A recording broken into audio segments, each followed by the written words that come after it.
श्री नवनाथ कथासार. वेताळ, अष्टभूतपती आणि त्यांच्या 8 कोटी भूतांचा पराभव. हिंगलादेवी आणि अष्टभैरवांचा निरोप घेऊन मच्छिंद्र पुढे निघाला. कालिका देवीच्या दर्शनासाठी आता त्याला जायचे होते. वाटेत बारामल्हार नावाने एक खूप मोठे जंगल त्याला दिसले. जंगलामध्ये काही छोटी छोटी गावेही होती. रात्र झाल्यामुळे अशाच एका गावामध्ये त्याने मुक्काम केले.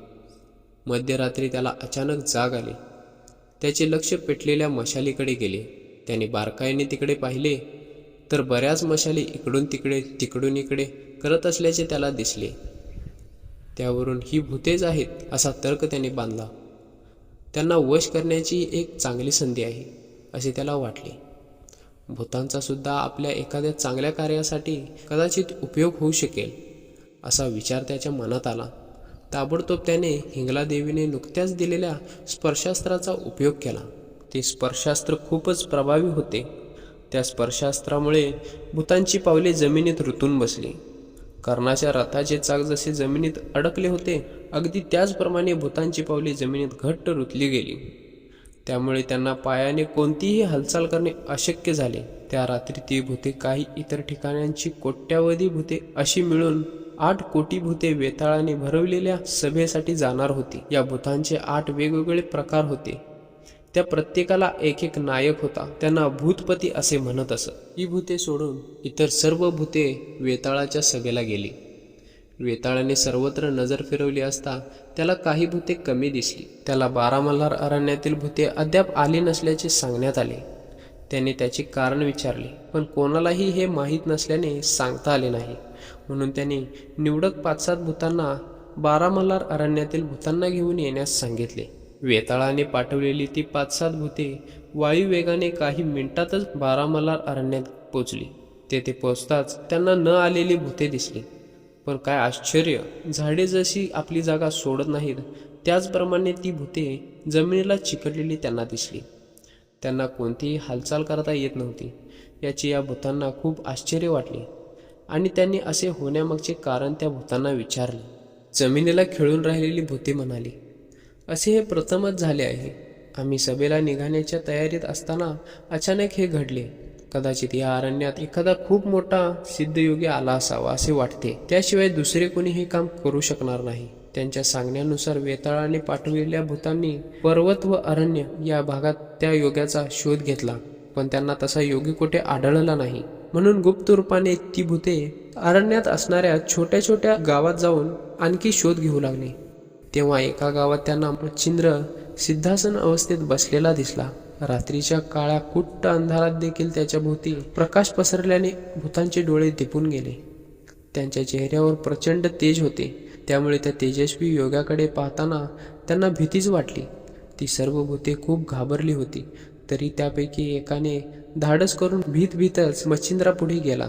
त्याने मच्छिंद्राला नमस्कार केला आणि या भूतांना आपण कोणत्या कारणासाठी अडकवले आहे? कृपा करून आज होणाऱ्या वेताळाच्या सभेला जायचे असल्याने आपण त्यांना सोडून द्यावे अशी नम्र विनंती त्यांनी केली. परंतु मच्छिंद्राने त्यालाही उलट फटकावले. मी या भूतांना सोडणार नाही. तुमच्या वेताळाला मी घाबरत नाही. त्याला जाऊन असे सांगा. तेव्हा ती भूते त्याला पुन्हा एकदा नम्रपणाने म्हणाली, वेताळाने ब्रह्मांडाचा खेळ मांडला तर दानवच काय, देव सुद्धा पळून जातात. तुम्ही विनाकारण आगीशी खेळू नका. त्यातून तुमचे कल्याण होणार नाही. हे ऐकून मच्छिंद्र परत त्यांना म्हणाला, नुसत्या फुकाच्या वल्गना करू नका. किती बलवान आहे तुमचा वेताळ हे मला तो येथे युद्ध करायला आल्यानंतर कळेलच. जा आता तुम्ही.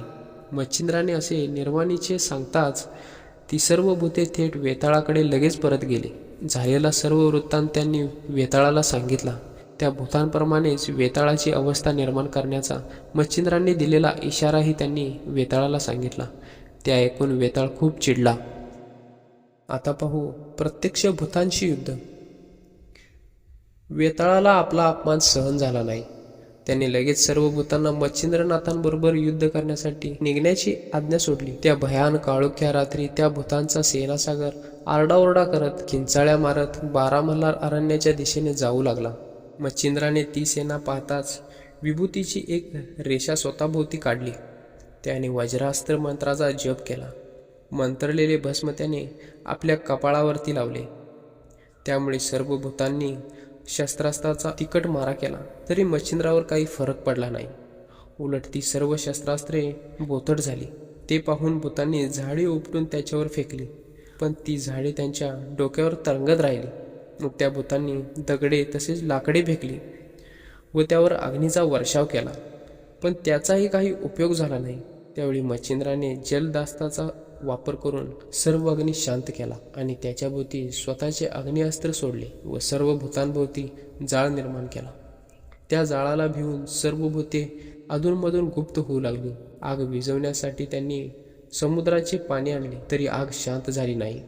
तेव्हा ती सर्व भूते आकाशात उडाली. त्यामुळे मच्छिंद्राने पर्जन्यास्त्राचा अवलंब केला आणि आग पूर्णपणे विझवली.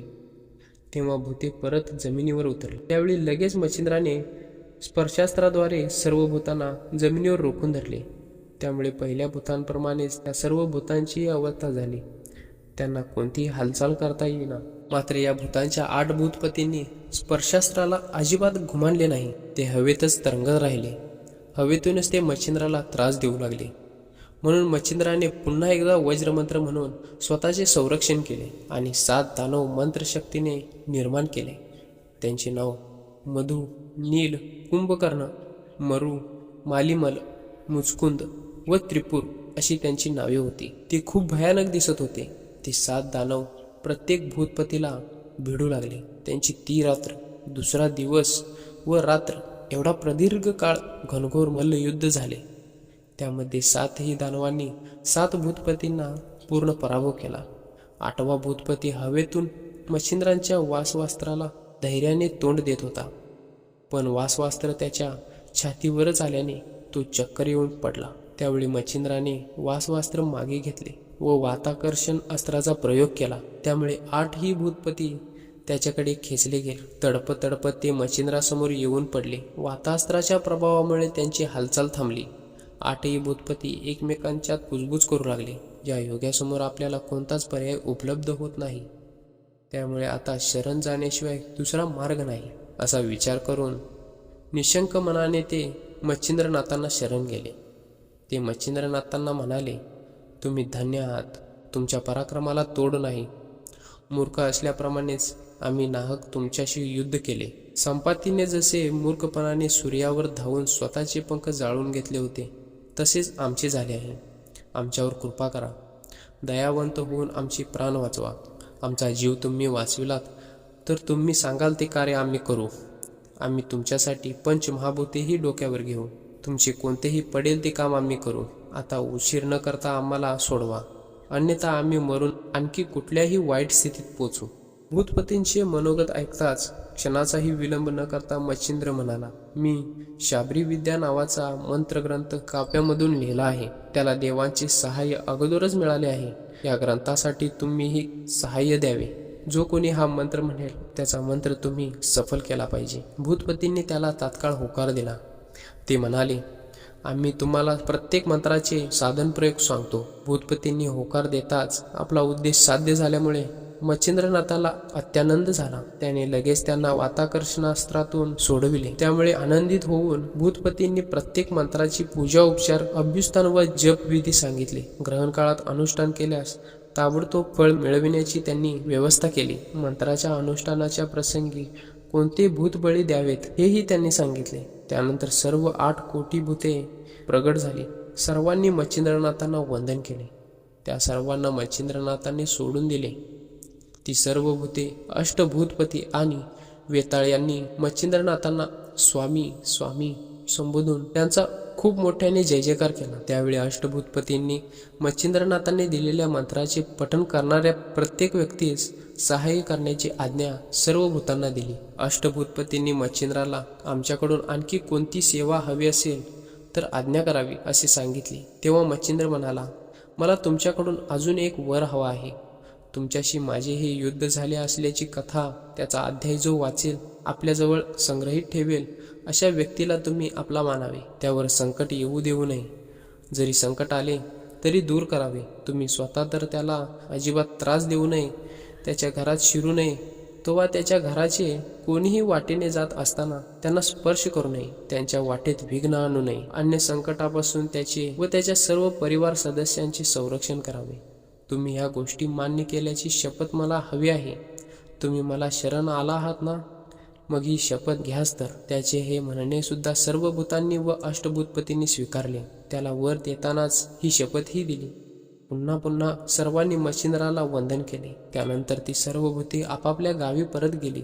अशा रीतीने मच्छिंद्रनाथाने भूते, भूतपती आणि वेताळ यांना वश केले. त्यानंतर त्याने 12 मल्हाराचे दर्शन घेतले, तेथे यथाविधी कार्य केले. नंतरच त्याने पुढच्या तीर्थयात्रेच्या स्थळी जाण्यासाठी प्रवास सुरू केला.